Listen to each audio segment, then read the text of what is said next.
You're listening to Talk of Champions, an Ole Miss Spirit podcast with Ben Garrett. It's time! It's time! It's time! It's time! It's time!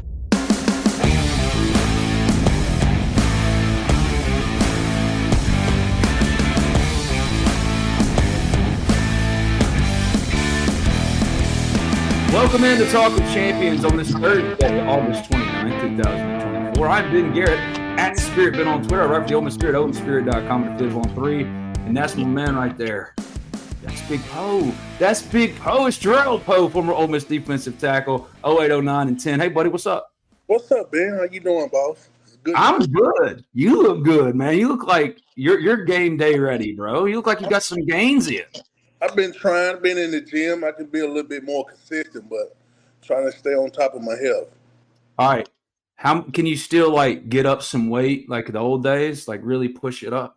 You know what's crazy? I was, and I shouldn't be doing it, but the other day we was in the gym, right? Mm-hmm. And I was listening to my Lil Wayne, and I gotta leave him alone when I'm working out because he get me to run through a damn wall. So I had some Lil Wayne in, we bench pressed, and I told my workout partner, I said, screw it, put 4 or 5 on there.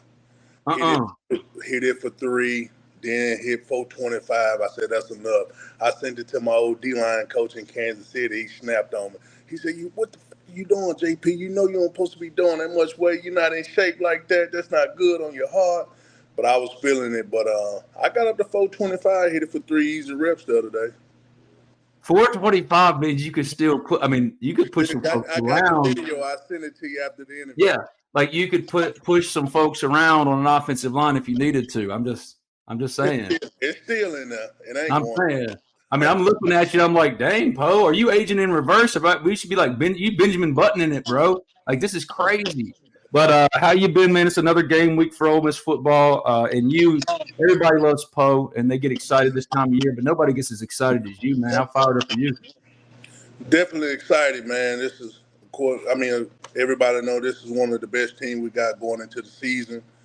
I'm excited to see what these guys put out there on the field.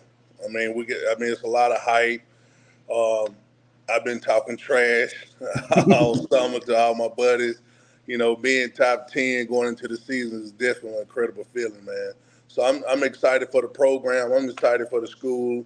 I'm just excited for everything that they doing up there at Ole Miss. So can't wait to Saturday. No, I know we've talked before, and like Glenn Dorsey, whoever might be the LSU guys, the state guys, you've been talking crap you've been talking crap for a long time. But like for the first time, Ole Miss is in a place where those guys are used to every single year. Now, not to say Ole Miss hadn't been there. You were part of those teams that were really good. But what I'm saying is preseason top 5, playoff, title talk, the first title since the 60s, it's got to feel a little different too for you, man, because you get to actually talk with them like, oh, yeah, we top 5 too, right? Yeah, exactly, because, you know, all those years I spent in the locker room representing for Ole Miss and talking all they used to talk crap. Oh, y'all the dope man of the SEC, all this and that. We kicked Alabama ass. That gave me a little leverage to talk some noise. But now that we top 10 going into the season, I've been letting them hear it all summer. All Glenn Dorsey to Kareem Jackson, all those boys over there at Alabama. My boy Wallace Gilberry, Glenn Dorsey. I called him the other day. He was on the golf course. I called him talking noise. We all supposed to be meeting up. We actually all meeting up down there for the LSU game in Baton Rouge. So I'm really going to let them hear when we kick their ass in it. Death Valley at night. Poe, this has got to be like some divine intervention or something. This is the second day in a row where I've been told that people I love are all meeting in Baton Rouge for Ole Miss LSU. And I've been told about an LSU tailgate to come to and some friends from college I ain't seen in a minute. And now you tell me you're going to be there too with Glenn Dorsey and them? I'm going to be right there with Glenn Dorsey, Tyson Jackson, and Travis Daniels. It's going to be a hell of a night, Doc. I think I got to be there. Mandatory. Yeah. That's gonna be an epic night, bro. Yeah, I think it's mandatory. Here's the thing: is old days that would have been like a swing game for Ole Miss going to Baton Rouge, and like and it is a big one, but Ole Miss would probably be favored going into Baton Rouge, which just never happens. Never happens, right? Yeah, it never happens. But what is it like? You know, for a team to go in there, man, and like for an Ole Miss team to go in there, that's a rival. And I know that the sport has changed a lot, and these kids don't have the same kind of like attachment to it as you did, right? It's not the same type of rivalry feel when they go in there, but that game, it's one of, if you look at the schedule, the few swing games potentially for Ole Miss. And you mentioned how it's going to be a big night. That's a big game. So that environment, what's that like? And then also just the importance that could be for Ole Miss in trying to build out this title chase. Well, everybody know what Death Valley is like. I mean, it's hard to go down there and get a win in Death Valley at night. I mean, it's a big game. This is one we can't just overlook. I know they had a terrible defense last year. Kind of reminded us of Lane first year when he first came to Ole Miss, had a really good offense, but not so good on defense. Mm-hmm. But it's one of them games we can't overlook. I mean, everybody know how big the rivalry is. We can't just expect to go down there. It's already hard. It's already hard enough to go down there and win in Death Valley. But we can't definitely just go out there and think we're going to roll our damn hats out there and get a victory. So they're going to give us our best. I mean, they best. We're going to give them ours. But I think we come out victorious, and I think it'll be a hell of a game. What is your best memory of your Ole Miss playing days in Death Valley specifically? When we nailed the damn ball on them on like the 30 or 20 mercy rule. We mercy ruled their ass. I let Tyson hit that all the time. I let him hit that all the time. You know, I said, yeah, you talk that crap about, LSU don't want this many national championships. Ole Miss ain't won that. I said, but bro, we used to kick y'all ass. You 1-2 against me. You 1-2 against me. That's the fun part. See, that's all fun and dandy. It's like, oh yeah, I'm a part of LSU, but no, mano y mano, you 1-2. Right. You know what I mean? All those boys, Kareem Jackson at Alabama, Wallace Gilbert, all those guys, and then at LSU, Travis, Tyson, Jordan Jefferson. You know, they used to say we hated playing Ole Miss. I'm like, bro, why? He said, because, man, y'all can be having a down year, boy. Y'all gonna come out there and give us y'all best. Like, we hated playing y'all. Like, bro, y'all, Tyson said, Glenn said, man, we used to play y'all. Y'all might be rolling and ain't won number 2-3 games, but y'all gonna come out there like a national championship contender and hit us in the mile. Like, bro, we hated y'all, bro. Yeah. There was a big debate for a while there, especially in the 20 teens, that somehow LSU and Mississippi, like LSU was more of a rival than State. I'm not going to say that, but yeah, LSU, that's deep rooted right there. Yeah. I tell you what, it's just as big as State. It's just I can get on board with it's bigger than State in some people's eyes. Mm-hmm. I know a lot of people that pray, and at the end of their prayer, they say, go to hell, LSU. So, I mean, this is huge, man.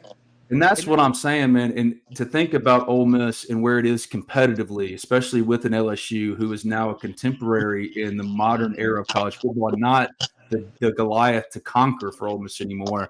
You look at this is where this program has come, and it's busting at the seams in Oxford. There's record student attendance and stuff like student enrollment. Just where Ole Miss is in 2024. You and I have been talking about Ole Miss stuff since 2008.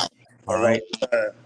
It's almost 20 years now, and to see where it was and your personal unique journey and all the NCAA bullshit to now what the where it is and how Ole Miss has taken advantage of it. Just what's your sense of pride or just how Ole Miss has gone about this? It's like anything, you know, just to be able to be a part of it. When the program was down, when I first came to Ole Miss, we was having some bad years. We experienced some good years going to back-to-back Cotton Bowls, and then like that when that freeze era was really good. But to see where it's at now, it's an incredible feeling just to know that, you know, we used to be, like I said earlier, we was kind of like that doormat. Mm-hmm. We done kicked the damn door in and we done arrived. A hell of a feeling, man. So I hope that we take full advantage of it, and I hope that we can build on this thing years to come and just continue to have hell of a teams and build on it. And I think it's some special things brewing up there. Yeah, see, one thing that you and I've talked about a lot, we tell Ed Orgeron stories all the time when we get together because it's fun. It's easy. But as much as I like to rag on him, and I know he's your guy, I like to mess with him just because of what happened with Ole Miss. But, like, one thing he got right is when he came in here, the mentality change was significant. No doubt about it. This man came in here and said, this ain't Ole Miss no more. You know, and I know he tried to go a little overboard with the USC, taking the names off the back of the jersey. Hey, he was learning to be a head coach. But y'all are really one of the first groups, at least in the 2000s, to say, why can't Ole Miss be like LSU? Why can't Ole Miss be an every year contender, especially for prideful guys like you from Waynesboro that says, I want Ole Miss to be the Alabama of Mississippi. You know what I mean? Well, as far as back I can remember, and as long as I've been an Ole Miss fan, I think I definitely got to credit Ed to setting that standard. Ed came in, put together some hell of a recruiting classes. And like you said, he set that attitude and got everybody to buy in. Houston came along and really got us to buy in, and it's just been taking off from there. So, but I credit, like you said, credit to Ed. Ed came in and set that standard and made us believe like, hell nah, we can win. We can be that we can be that national championship team or build towards it. So I give Ed a lot of credit for setting that standard. He definitely started it. Because I bring it up not to give Ed some shine, which I'm giving him some shine, but also like back in 2007, 6, whatever it was when you were getting recruited, you're a 5-star player, top 100 player, top 50 player, depending on service, and everybody wanted them. That player was, if we can just get Powe, then we'll have a puncher's chance. Now you look at Ole Miss's defensive line, and this is no disrespect to Powe. Poe's one of the greatest ever, but there's 3 Jerrell Powes when you got to think of J.J. Pegues, Walter Nolan, even Jamarius Brown, who's been balling out, that could be on a breakout watch. Princely Monmielen left Florida. Big Jared Ivey. Who don't wear no damn gloves and kicking ass out there. I love it. Yeah, so like it is. That's a good example of how it has changed, because back then it was, can we convince these guys to stay? Now it's, these guys are staying if they know it's good for them, and we're going to go get everybody else's guys too. But about that defensive line, that's your specialty, man. And you look at this group last year, almost lost by 5 touchdowns to Georgia. That was the barometer. And it was because really, and I think Lane admitted it too, they got pushed around on the line of scrimmage. Now Ole Miss, they've got reinforcements. They got a defensive line that looks to me, and I'm curious your opinion, that looks like how an SEC national contending team defensive line is supposed to look. What do you think? Well, I think about 3-4 years ago, we did an interview. And you kind of asked me what I thought about us up front, and I told you we need some more ass up front, right? Mm-hmm. Mm-hmm. And I think that when we played Georgia last year would definitely be a good coaching point for all coaches and for players to understand how important it is to have ass up front, and also how important it is to have backups for a lot of guys that don't think it. Being a second team is important as a first teamer. If you look at that game, how we came out and we hit Georgia in the mouth, we scored, they scored, we scored, they scored, and then I think we got a field goal and they we didn't score and then they scored, whatever the case was. But our ones, we could compete with them, but when we rolled, we just didn't have the size and we just didn't have the ass up front. We just didn't have enough to compete with them. So it's important to have those big guys up front and have that depth. So I think that Lane, them done a hell of a job going out against some horses. We got a lot of guys that came back that was key contributor last year, and Pegues and Ivy and those guys. We got a lot of young pups that I'm hearing doing very well. And I heard Nick Saban say the other day, and as well at the SEC Media Day, is one of the things that he feels as though that Ole Miss couldn't compete in the past years with the Alabamas and the Georgias was because we didn't have enough depth, enough ass up front, and that we could compete with them athleticism out on the perimeters and that skill position. But we just could not get it done in the trenches because we didn't have the depth and the size. But now we got it, so it's going to be really good to watch that defensive line and watch Big Ivy still do his thing with no gloves on, and watch Big Pegues eat up double teams, and I'm waiting to see Big Walter Nolan. Mm-hmm.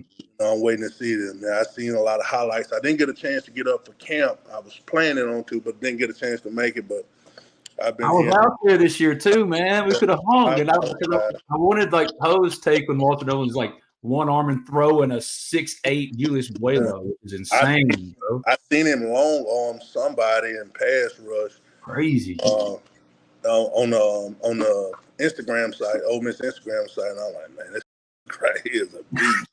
So it's gonna be interesting to watch him, man. It's gonna be an exciting year, man. I can't wait though. All right, is there any one game that you're most looking for? Is it Georgia? Is it LSU? Of course, Georgia. That's the one. Yeah. LSU and Georgia. Mm-hmm. LSU and Georgia, and then of course we got the state. We got them at home, so it's always fun, Yeah. Rapid fire before I let you go. Number one, your breakout player on defense. You had to pick one too. My breakout player on defense. Mine was T.J. Daugherty. I'm gonna go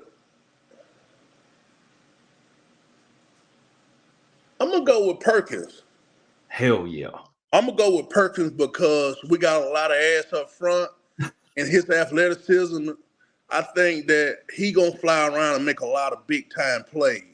Mm-hmm. I think that those guys gonna eat up a lot of double teams, and I think whenever he in the game, because I heard he's gonna be roaming a lot, I think that he's gonna be that guy that gonna really, really break out this year. Your breakout offensive player is who? Mine was Caden Lee. I'm going with Bentley, man, because I'm gonna be honest with you, and there's no shot to Juckins. I think he was a good player, but I always liked the Bentley. I'm going with Bentley because I like the way he hit it, and that's something he can get up that sideline. So I like him. So I'm going with Bentley. All right, record prediction. You're going to say undefeated, but I'm trying to get you to be less, Okay. 11-1. Really? Okay, 11-1. And in the playoffs. Hopefully we go undefeated. 11-1 in the playoffs. Did they win their first title since the 60s? Of course. I knew what it was going to be, but I just wanted to ask it anyway. Of course. I had to ask Big Powe, He's Jerrell Powe, one of the all-time Ole Miss football greats. He's a friend, been that way for 20 years, and we've been talking Ole Miss football before the start of every season for a long time now. It wouldn't have been right without Powe coming on and telling me how he's thinking about things. Thank you, my friend. Yes, I look forward to seeing you around. I appreciate you having me. Don't let this be the last interview, Doc. That's the thing. There. We need Powe Corner to be like a regular thing. So you come back anytime, bro. I got nothing but love for you. We can do it every 2 to 3 weeks, however you want to do it. He's the man. He's Jerrell Powe. Thank you, friend. Appreciate it, Ben. All right.